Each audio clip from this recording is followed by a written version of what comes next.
اور کیسا عجیب وقت ہوگا وہ کہ جب اس شخص کو بلایا جس شخص کے ہاتھ میں خانہ کعبہ کی کنجی تھی، اور یہاں سے رخصت ہوتے اللہ کے نبی ان سے کہا تھا ایک مرتبہ مجھے اندر جانے دو. اس نے کہا تھا نہیں.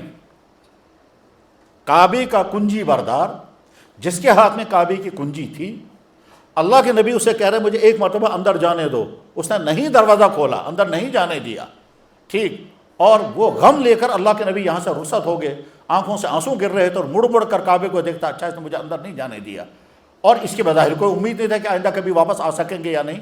اب جب مکہ مکرمہ آپ کے کنٹرول میں ہے اور فرمایا لاؤ اسے کعبہ کنجی بردار کو، اب وہ جو آیا ہے کانپتے ہوئے، گھبراتے ہوئے، اور اگر یہ سوچ رہا ہوگا اگر مجھ سے یہ پوچھا گیا کہ اس دن مجھے کعبے میں داخل کیوں نہیں ہونے دیا تھا تو میں کیا جواب دوں گا.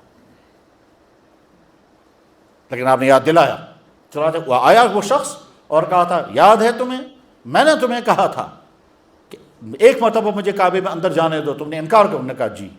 کہا تم نے وہ شروع کیا تھا، آج یہ چابی میرے ہاتھ میں ہے، میں یہ چابی تم کو نہیں تمہاری ساری نسل کو دے رہا ہوں، اور قیامت تک کوئی یہ چابی تم سے نہیں چھین سکے گا، جو چھینے گا وہ ظالم ہوگا. آج تک وہ چابی اسی خاندان میں ہے، اسی خاندان کے لوگ چاہے وہ کعبے کے کنجی بردار ہیں، اور جب اگر کعبے وہ تالا کھولیں گے تو جس کو اجازت دیں گے اندر جائیں گے، ورنہ چابی انہی کے پاس ہے. وہاں کی حکمران بھی چابی ان سے نہیں لے سکتے، اپنے کنٹرول نہیں کر سکتے، کیونکہ اللہ کے نبی کس کو اس نے اندر داخل نہیں ہونے دیا. آپ نے اتنا ہی نہیں فرمایا چلو میں نے معاف کر دیا چابی مجھے دے دو، اب میں اپنے پاس میں چابی رکھوں گا، اپنے چچا کے حوالے کروں گا، اپنے داماد حضرت علی کے حوالے کروں گا، یا کسی اور کو کعبے کا کنجی بردار بناؤں گا. اس وقت تو مکہ مکرمہ کا سب سے معزز ترین منصب یہی تھا کہ کعبے کی کنجی کس کے ہاتھ میں رہے گی.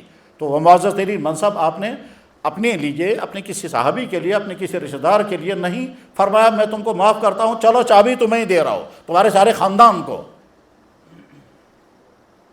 یہ ہے وہ رول ماڈل بنانے کا اصول.